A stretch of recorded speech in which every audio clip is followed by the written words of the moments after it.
कभी कभी कोई ज़्यादा मार्क्स लाकर भी सिलेक्शन लिस्ट से बाहर हो जाते हैं और कोई उससे कम मार्क्स लाकर भी सिलेक्शन ले जाता है। आखिर ऐसा क्यों होता है, ये तुम्हें पता है या कहें तुम्हें लगता है कि सिर्फ रिजर्वेशन? तो क्या रिजर्वेशन एक लौता कारण है? क्या रिजर्वेशन एक तरफा न्याय करता है, या फिर रिजर्वेशन दोनों तरफ बराबर न्याय करता है? आरक्षण देने के पीछे किसी को ज़्यादा फायदा देने का या एक तरफा फायदा देने का उद्देश्य नहीं था। आरक्षण दिया गया था ताकि जो सदियों से होता आ रहा था, सामाजिक भेदभाव, छुआछूत, शिक्षा संस्थानों में प्रवेश न देना, एक ही समुदाय का वर्चस्व पूरे समाज में बनाए रखना, इन सबको समाप्त करके प्रत्येक नागरिक को समान अवसर मिल सके, इसलिए आरक्षण दिया गया था। तो संविधान निर्माण के समय ऐसे प्रावधान किए गए जिनसे पिछड़े और वंचित वर्गों को समाज में प्रतिनिधित्व मिल सके, सरकारी नौकरियों में प्रतिनिधित्व मिल सके, समान अवसर मिल सके, ताकि वो भी जो उनका कौशल है वो दिखा सके, जो उनके पास है एबिलिटी है, जो भी कला उनके पास है उसको वो सामने रख सकें और अपनी संस्कृति को, अपने परिवार को, अपने गांव को, शहर को, खुद को बेहतर जिंदगी दे सके। राजस्थान में जितनी भी भर्तियां होती हैं, जितनी भी सीधी भर्तियां होती है, उनमें आरक्षण कुछ इस प्रकार दिया गया है कि ओबीसी को 21%, एससी को 16%, एसटी को 12%, एमबीसी को 5%। ये सारा आरक्षण जाति आधारित या कहें कि जन्म आधारित है, यानी कि तुम जिस जाति में पैदा होगे उतना आरक्षण लेके पैदा होगे। और आर्थिक आधार पर एक आरक्षण दिया गया है जनरल ईडब्ल्यूएस को 10% का, यानी कि किसी भी भर्ती में जितनी भी सीट्स होंगी उनको इस आरक्षण के हिसाब से बांट दिया जाएगा और बाकी जो सीट्स बच जाएंगी उनको कहा जाएगा अनरिजर्व्ड सीट्स। उन सीट्स पर चयन होता है उन स्टूडेंट्स का जो एकदम टॉप लिस्ट में आते हैं। जितने भी अनरिजर्व्ड कैटेगरी की सीट्स हैं, जो टोटल कैंडिडेट्स हैं, उनमें से जो टॉप आते हैं, मान लो किसी एग्जाम में 2000 अनरिजर्व्ड सीट्स हैं, तो जो टॉप 2000 स्टूडेंट्स होंगे किसी भी मेरिट लिस्ट के, उनको उस पे सिलेक्शन दिया जाएगा। यानी कि अगर कोई एससी, एसटी, एमबीसी, ओबीसी का स्टूडेंट जनरल मेरिट या कहें कि अनरिजर्व्ड सीट्स की मेरिट को पास करेगा, तो उसकी कैटेगरी रिजर्वेशन कोटा पर कोई भी फर्क नहीं पड़ेगा। यानी कि उसकी कैटेगरी में जितनी सीट्स थी उतनी सीट्स बची रहेंगी, लेकिन उसका सिलेक्शन अनरिजर्व्ड सीट पे हो जाएगा। यहीं से शुरू होता है असली विवाद। आरक्षण के आलोचकों का कहना है कि आरक्षित वर्ग में कई सारे ऐसे परिवार हैं जो आर्थिक रूप से मजबूत हो चुके हैं आज के टाइम पर। उनके साथ सामाजिक भेदभाव भी नहीं होता है और उनके परिवार में सरकारी नौकरी वाले हैं या फिर वो कुछ भी करते हैं, पर आर्थिक रूप से आज के टाइम में कई ऐसे परिवार हैं जिनको रिजर्वेशन मिला हुआ है पर वो डिजर्व नहीं करते, जो कि कई हद तक सच भी है। ऐसे में केवल जाति के आधार पर आरक्षण देना उचित नहीं है। आरक्षण देने के लिए आर्थिक आधार को अधिक महत्व मिलना चाहिए। आलोचकों का यह भी कहना है कि जनरल जो मेरिट ज़्यादा जाती है उसके पीछे भी एक ही रीज़न है, रिजर्वेशन। अगर रिजर्वेशन नहीं होता तो जनरल की मेरिट इतनी ज़्यादा नहीं जाती। और तो और ये जो जितने भी अस्पतालों में, स्कूलों में या कहीं भी जो असामाजिक व्यवहार की घटनाएं होती हैं, गाली गलौज, लड़ाई झगड़ा, ये सारा यही लोग करते हैं। एससी एसटी वाले लोग करते हैं क्योंकि ये होते हैं अनपढ़, असभ्य, इनको सभ्यता वगैरह आती नहीं है और नौकरी ये लगी जाते हैं बिना पढ़े बिना कुछ किए, ये नौकरी लग जाते हैं, तो फिर ये ऐसा ही करते हैं। ये सब कहना है आलोचकों का। लेकिन समर्थकों का कहना है कि आज भी कई ऐसी जगह हैं, कई ऐसे क्षेत्र हैं, गांव हैं, शहर हैं जहां पर सामाजिक भेदभाव होता आ रहा है। सामाजिक भेदभाव अभी भी वहां पर कम नहीं हुआ है। वहां पे स्कूलों में दलित वर्ग के बच्चों को बराबर सम्मान नहीं मिलता है, बराबर अवसर नहीं मिलते हैं और उनके ऊपर खास ध्यान नहीं दिया जाता है पढ़ाते वक्त। और गांव में शिक्षा, संसाधन, कोचिंग और सामाजिक अवसर अभी भी समान नहीं है। और हाँ, मैं इस बात से तो एग्री करता हूँ क्योंकि मैंने देखा है, सब कुछ देखा है कि कैसे कुछ लोगों को स्कूल में, हॉस्पिटल्स में, सोशल फंक्शंस में ट्रीट किया जाता है, कैसे उनको देखा जाता है, कैसे उनके साथ व्यवहार किया जाता है, कैसे उनके साथ बातें की जाती हैं, कैसे उनको रखा जाता है।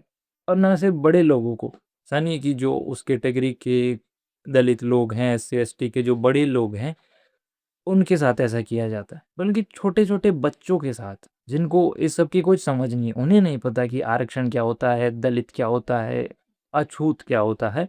उन्हें ये सब नहीं पता, पर उनके साथ भी ऐसा व्यवहार किया जाता है कि फिर वो बड़े होते खुद को नीचा समझने लगते हैं।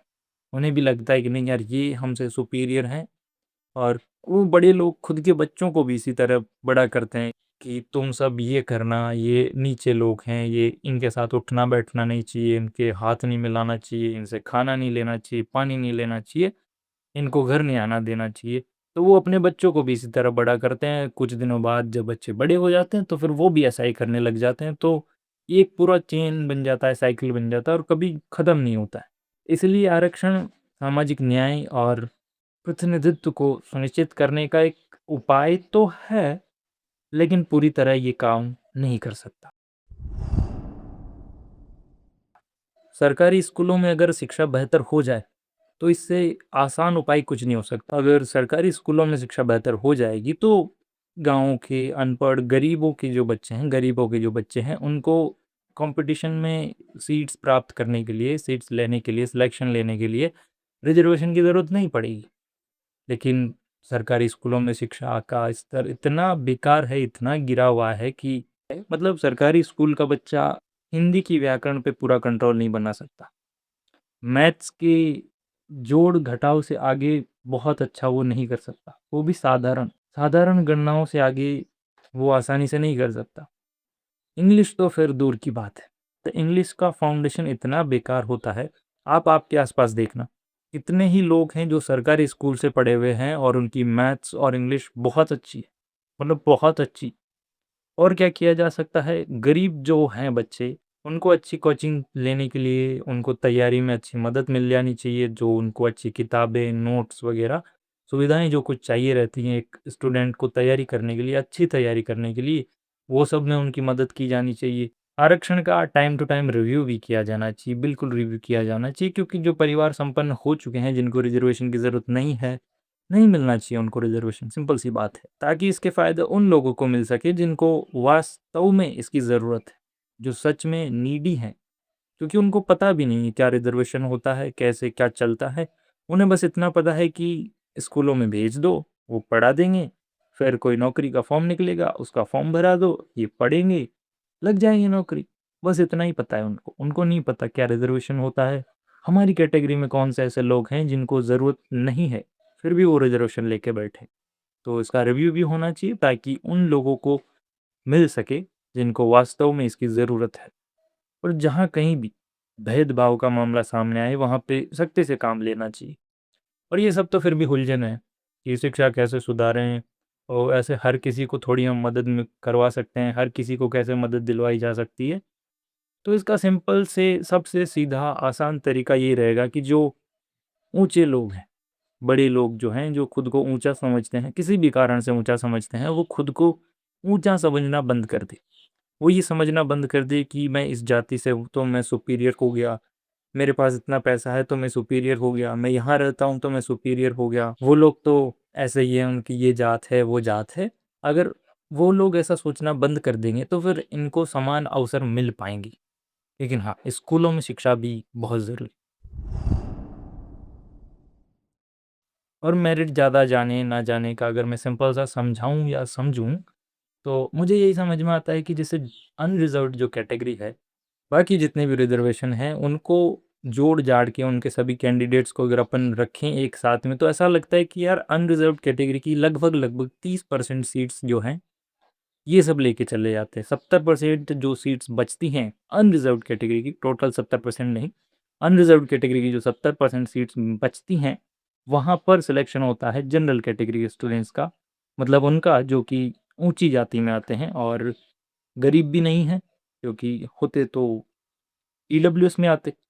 तो ये सब सही है, क्योंकि अगर आप कैपेबल हो, अगर आपको बेसिक शिक्षा अच्छी मिली हुई है, आप अगर अच्छे स्कूलों में पढ़े हो, आपके पास पैसा है जिससे आप अच्छे कोर्स ले सकते हो, अच्छी कोचिंग में जा सकते हो, अच्छी किताबें खरीद सकते हो, अच्छे तरीके से पढ़ सकते हो, खुद के लिए अलग से पढ़ने की जगह बना सकते हो, आपके पास कंप्यूटर है, पर्सनल टीचर्स अगर आपके आते हैं, छोटे थे आप जब से, तभी से आपने कोचिंगें की हैं, इसका मतलब है कि आपके पास वो संसाधन थे। आपको बेसिक शिक्षा मिली हुई है, इस वजह से ना ही तो आप ईडब्ल्यूएस में जा पाए क्योंकि आपके पास पैसा था, और आप अनरिज़र्व्ड कैटेगरी की कट ऑफ पार करने लायक हो। ओबीसी की कट ऑफ ज़्यादा इसीलिए आती है क्योंकि लोग बहुत ज़्यादा हैं। ओबीसी में बहुत सारी जातियाँ हैं, इसीलिए कट ऑफ ज़्यादा जाती है। एक फ़ॉर्मूला वहाँ पर था creamy layer, non creamy layer, पर उसका कहाँ यूज़ होता है? मतलब कोई भी तुम कट ऑफ देखते हो तो ऐसा आता है ना कि भाई general cut off, general EWS की कट ऑफ, देन ओबीसी की कट ऑफ। तो वो ओबीसी की कट ऑफ कैसे आती है डायरेक्ट? मतलब OBC non creamy layer, OBC creamy layer, ऐसे आनी चाहिए ना कट ऑफ। तो आई थिंक ओबीसी का तो यही मामला है, ज़्यादा पॉपुलेशन होना, और जो creamy layer, non creamy layer है उसका तो क्लियरिफिकेशन मुझे नहीं पता, मुझे मिला भी नहीं तो मैंने देखा भी नहीं। एससी एसटी की कट ऑफ कम इसीलिए जाती है क्योंकि बेसिक शिक्षा कमज़ोर है, संसाधन नहीं है उतने। जिनके पास हैं वो ऐसा सोचते हैं कि यार ये तो बेयर मिनिमम है, हमारे पास तो बहुत कम है। इतना तो उन लोगों के पास भी होगा ही सही, पर नहीं होता है। उन लोगों के पास या हम लोगों के पास उतना भी नहीं होता है। मतलब होता यही है कि तुम जिस स्तर पे हो, तुम्हें उस स्तर से ऊपर जो भी दिखेगा तुम्हें लगेगा कि इसकी लाइफ़ तो क्या लाइफ़ है यार। और उससे नीचे जो होते हैं आर्थिक रूप से, तुम्हें लगेगा कि नहीं ऐसा कैसे हो सकता है, हमारे बराबर की है, जो अच्छा खा रहे हैं, पी रहे हैं, तुम्हें लगता है कि नहीं, अब इनको खाना-पानी मिल ही रहा है ना 2 टाइम का, तो ये भी हमारे लेवल पर ही हैं। तुमको गरीब लगते हैं वो लोग जो सड़क पर बैठे हैं। तो ये मेरा पर्सपेक्टिव था। जो कुछ भी मैंने बताया, पॉज़िटिव्स, नेगेटिव्स, क्या हो सकता है, क्या नहीं हो सकता। अगर आपको सही लगा या गलत लगा, जो कुछ भी आपको लगा कमेंट में बता सकते हो। और मेरे बारे में ज़्यादा जानना है तो ये प्लेलिस्ट बनी हुई है, व्लॉग्स देख सकते हो, और जानने लायक चीज़ें जिनमें मैंने थोड़ा अपना ज्ञान दिया है और डिटेल्स दी हैं। तो मेरे बारे में ज़्यादा जानना चाहते हो तो ये सब खुद देख लो, सब्सक्राइब कर लो। Bye bye.